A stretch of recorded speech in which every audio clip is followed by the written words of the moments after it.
যদি এক্সিডেণ্ট কৰি মানুহজন বচাব যায় আপোনাক ওচৰৰ মানুহে মাৰিব আৰু আপুনি যদি পলাই যায় তেনেহ'লে গভৰ্ণমেণ্টে মাৰিব। এতিয়া আপোনালোকে বিচাৰ কৰি চাওক আপোনালোকে এই আইনখন মানি ল'ব নে নলয়।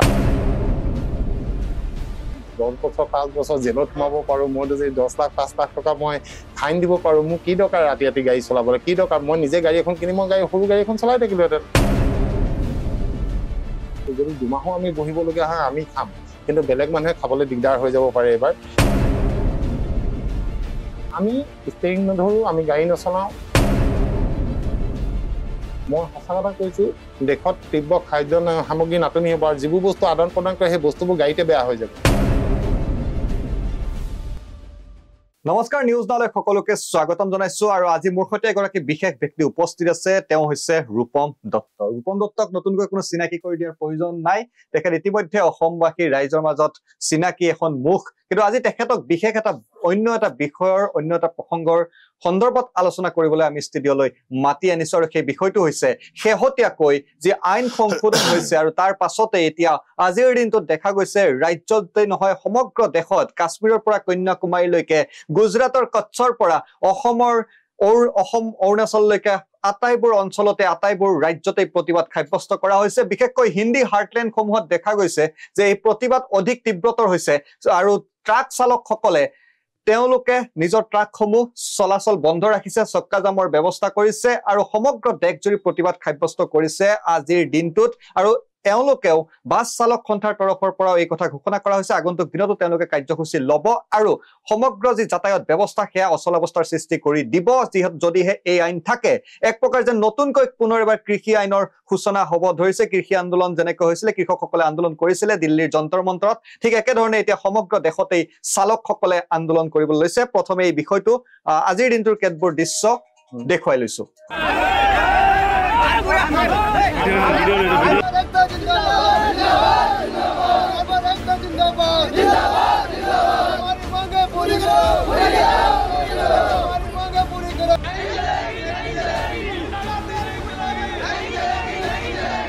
এতিয়া এয়া আছিল আজিৰ দিনটোৰ দৃশ্য।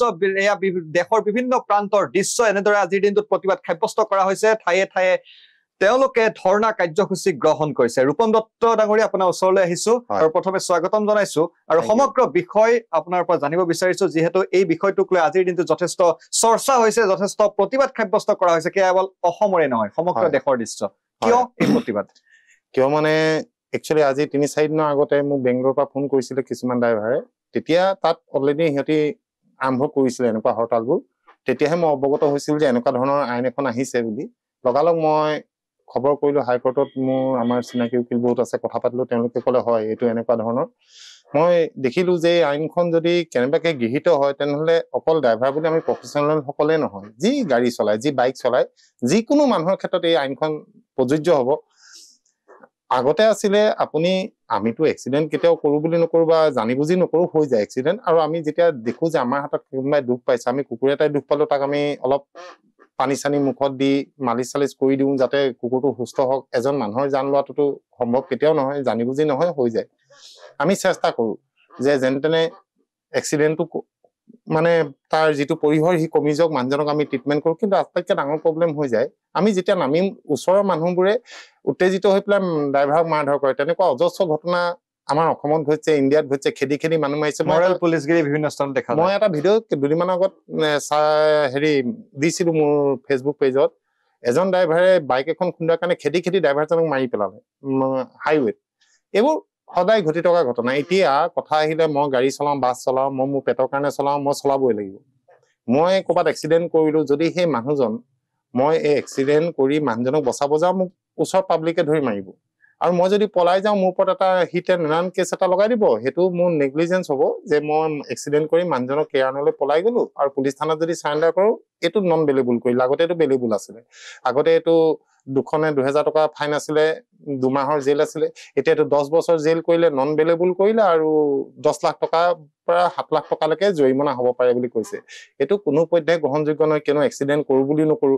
আৰু যদি বাই চান্স মোৰ ভুলতে হওক বা সেই ৰাস্তাত যিজন মানুহৰ লগত এক্সিডেণ্ট হ'ব তেওঁৰ ভুলতে হওক, যদি এক্সিডেণ্ট হয় মই জেলত যাম।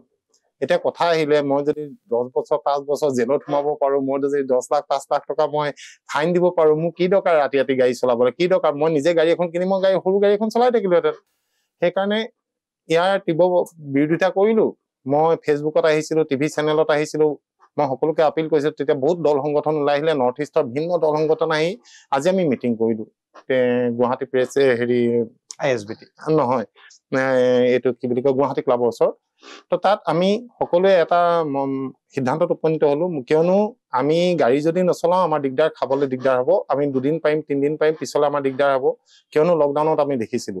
সেইকাৰণে এইবাৰ আমি আগতে সাজু হৈছো, যদি 2 মাহো আমি বহিবলগীয়া হয় আমি খাম, কিন্তু বেলেগ মানুহে খাবলৈ দিগদাৰ হৈ যাব পাৰে। এইবাৰ আমি সৰ্বসাধাৰণ মানুহক দিগদাৰ নহবৰ কাৰণে এতিয়ালৈকে বন্ধ কাৰ্যসূচী লোৱা নাছিলো, কিন্তু দেখিছো গভৰ্ণমেণ্টে এতিয়ালৈকে ইয়াৰ ওপৰত এটাও মাত মতা নাই। সেইকাৰণে আমি 5 আৰু 6 তাৰিখে ৰাতিপুৱা 5টা বজাৰ পৰা আমি আমাৰ কাম নকৰো। আমি বন্ধ ঘোষণা কৰা নাই, চকা বন্ধও দিয়া নাই, একো বন্ধ দিয়া নাই। আমি ষ্টেৰিং নধৰো, আমি গাড়ী নচলাও। আৰু আমি মানে ইয়াত টেংকাৰ সোমাই আছে, অটো সোমাই আছে, মেজিক সোমাই আছে, নাইট চুপাৰ সোমাই আছে, ডে চুপাৰ সোমাই আছে, আল্ট্ৰা বাছ সোমাই আছে, মুঠতে যিমান অত্যাৱশ্যকীয় সেৱাৰ লগত জড়িত যি যান বাহন বা সামগ্ৰী কঢ়িওৱা যাত্ৰীবাহী সব ট্ৰাকৰ পৰা আৰম্ভ কৰি টেংকিলৈকে, টেংকাৰলৈকে, গেছৰ কেপচুললৈকে সব বন্ধ হৈ যাব, পানী যোগানৰ গাড়ীলৈকে সব বন্ধ হৈ যাব। তেতিয়া এটলিষ্ট চৰকাৰে বুজি পাব যে গাড়ী নচলিলে কি হ'ব পাৰে। কৃষক আন্দোলন যিটো হৈছিলে সেইটো এটা চাইডত হৈছিলে, এইটো দেশ জুৰি হৈছে। ইয়াৰ প্ৰভাৱ বহুত বিশাল আৰু সকলো ঠাইতে ইতিমধ্যে গাড়ীবোৰ বন্ধ হৈ গৈছে। যদি চৰকাৰে আকোগোজ হৈ থাকে, মই সঁচা কথা কৈছো, দেশত তীব্ৰ খাদ্য সামগ্ৰী নাটনি হ'ব, আৰু যিবোৰ বস্তু আদান প্ৰদান কৰে সেই বস্তুবোৰ গাড়ীতে বেয়া হৈ যাব। এইটো বিৰাট ডাঙৰ এটা লোকচান হ'ব সকলোৰে। আমি কেতিয়াও নিবিচাৰো আমাৰ দেশৰ বা আমাৰ বা ৰাইজৰ কাৰোবাৰ লোকচান হওক। সেইকাৰণে চৰকাৰে অনতিপলমে মানে যিমান পাৰে সোনকালে ইয়াৰ ওপৰত ডিচিশ্যন ল'ব লাগে। ইয়াৰ উত্তৰ এটা, আমাৰ আলোচনা নালাগে, আমাৰ লগত একো আলোচনা কৰিব লাগে, চিধাই এটাই কৰিব লাগে, এই আইনখন সংশোধন যিটো কৰিছিলে সেইখিনি আঁতৰাই দিব লাগে। আৰু এইটো সকলো ৰাইজক মই এটা কওঁ, এইটো কেছ অকল প্ৰফেচনেল ড্ৰাইভাৰৰ ক্ষেত্ৰত নহয়, এইটো আপোনালোকৰ লগতো হ'ব পাৰে। যি এক্সিডেণ্ট কৰি পলাই যায়, আপুনি যদি এক্সিডেণ্ট কৰি মানুহজন বচাব যায়, আপোনাক ওচৰৰ মানুহে মাৰিব, আৰু আপুনি যদি পলাই যায় তেনেহ'লে গভৰ্ণমেণ্টে মাৰিব। এতিয়া আপোনালোকে বিচাৰ কৰি চাওক, আপোনালোকে এই আইনখন মানি ল'ব নে নলয়। আৰু মই কি ক'ম আপোনালোকক, হয়, সাধাৰণতে এটা ধাৰণা দিয়া হৈছে যে যি এই আইনখন কেৱল বহু লোকে হয়তো বৰ্তমানলৈ বুজি উঠা নাই, এই আইন কেৱল ট্ৰাক ড্ৰাইভাৰ বা বাছ চালকসকলৰ ক্ষেত্ৰতে প্ৰযোজ্য হ'ব বুলি বহুতে হয়তো আত্মসন্তুষ্টি বা তেওঁলোকে হয়তো তেওঁলোকে ভবাই নাই যে তেওঁলোকেও সমস্যাত পৰিব পাৰে। কাইলৈ দিনটোত যদি ময়ো কৰবাত বাইকখন লৈ গৈ থাকোঁ, এক্সিডেণ্ট হয়, ময়ো সেই একে বিপদত হ'ব, বা 10 বছৰ জেল, 10 লাখ টকা ফাইন। সেইটো এতিয়ালৈকে ইমপ্লিমেণ্ট হোৱা নাই, কিন্তু হ'ব, খুব সোনকালে হ'বলৈ গৈ আছে। হ'লে কিন্তু সকলোৰে কাৰণে একেটা আইন হ'ব। আপোনালোকে নাভাবিব যে এক্সিডেণ্ট মই নকৰো, মই আজিলৈকে মোৰ হাতত এক্সিডেণ্ট হোৱা নাই, তাৰ অৰ্থ এইটো নহয় যে মোৰ হাতত নহ'ব। এক্সিডেণ্ট কোনেও কৰো বুলি কোনোবাই দুখ পায় নেকি? ক'ৰবাত পানীত জঁপিয়াই দি নজঁপিয়াই, তেতিয়াও আমি দেখো নহয়, জুই লাগি মানুহ মৰে, পৰি পেলাই মানুহ মৰে, এইবোৰ চলি থাকে। তো আকস্মিক ঘটনা আপোনালোকে কোনেও নাজানে। আপুনি ঘৰৰ গেটখনৰ পৰা ওলাই আহিছে, দেখিছে ইফালৰ পৰা ফুল বাইক এখন আহি আপোনাক মাৰি দিলে, তেনেকুৱাও হ'ব পাৰে। এইবোৰ সৰু কথা এক্সিডেণ্ট হোৱাটো, কিন্তু তাৰ পানিচমেণ্টটো ইমান হেভি কৰি দিছে।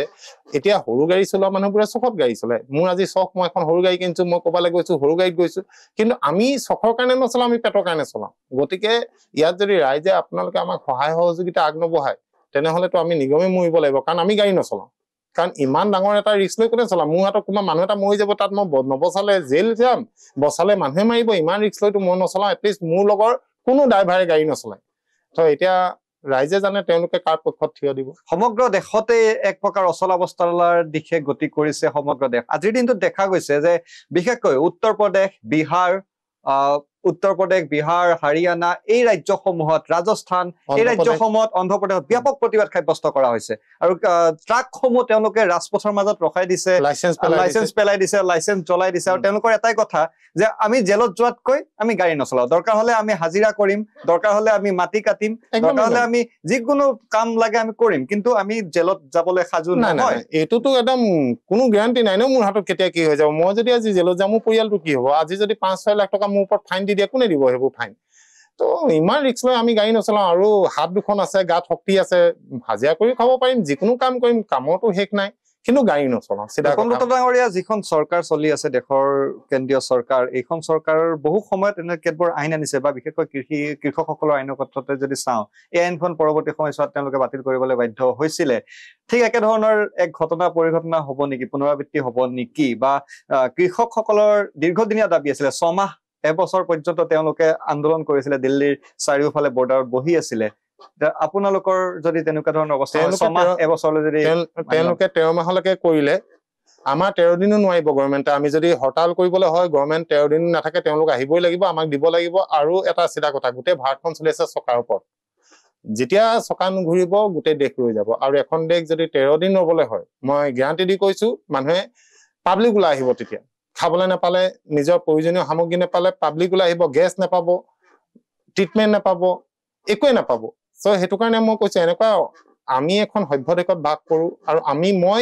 বিশেষকৈ মই কেতিয়াও নিবিচাৰো যে আমি বন্ধ দিম আৰু বন্ধ সংস্কৃতি সদায় মই বিৰোধিতা কৰি আছো যোনেই যি কাৰণে বন্ধ নিদিও বন্ধ স্বতঃস্ফূৰ্ত হ'ব লাগে মই কিবা এটা কথাত দুখ পাইছো মই বন্ধ মানিছো মোক দেখি 10 জনে বন্ধ মানিছে মই দমদাদাগিৰি কৰি বন্ধ কৰিব নালাগে সেইকাৰণে আমি বন্ধ দিয়া নাই আমি কৰ্মবিৰতি দিছো মানে আমাৰ সাহস নাই চলাবলৈ ৰাইজে বুজক কি কাৰণে আমাৰ সাহস নাই আৰু এই সাহসত যদি আমি চলাও কাইলে যদি মোৰ কিবা এটা হৈ যায় কোনো ওলাই নাহে মোৰ পৰিয়ালটো ধ্বংস হৈ যাব মোৰ ল'ৰা ছোৱালী মোৰ ৱাইফ মোৰ ঘৰ মা মই নোৱাৰিম চলাব আৰু মোক দেখি পেলাই বাকি কোনো ড্ৰাইভাৰে নচলায় আৰু এইটো অকল অসমতে নহয় আমি যিটো বন্ধ 5 আৰু 6 তাৰিখে আমি মানিম বুলি ভাবিছো সেইটো সমগ্ৰ নৰ্থ ইষ্টত ক'তো এখনো গাড়ী নচলে সেইটো মই গ্যাৰান্টি দি কৈছো আৰু মই সকলো ৰাইজক আহ্বান জনাম আপোনালোকেও নিজৰ গাড়ী নচলাব কিয়নো এটা কাৰণে বিপদ আপোনালোকৰ হ'ব বিপদ বিপদ আপোনালোকৰ হ'ব এই দৰ্শক যিসকলে চাই আছে নচলাব আপোনালোকক মই সঁচাই হাতজোৰ কৰি কৈছো আপোনালোকে গাড়ী নচলাব 5 আৰু 6 তাৰিখে সেইটো মই বন্ধ মানিবৰ কাৰণে কোৱা নাই দমদাদাগিৰিত কোৱা নাই আপোনালোকে বুজক আমি কি এটা বিপদত আছো যদি আপুনি চলাই দিয়ে গাড়ীখন তাৰমানে আপুনি এই আইনখন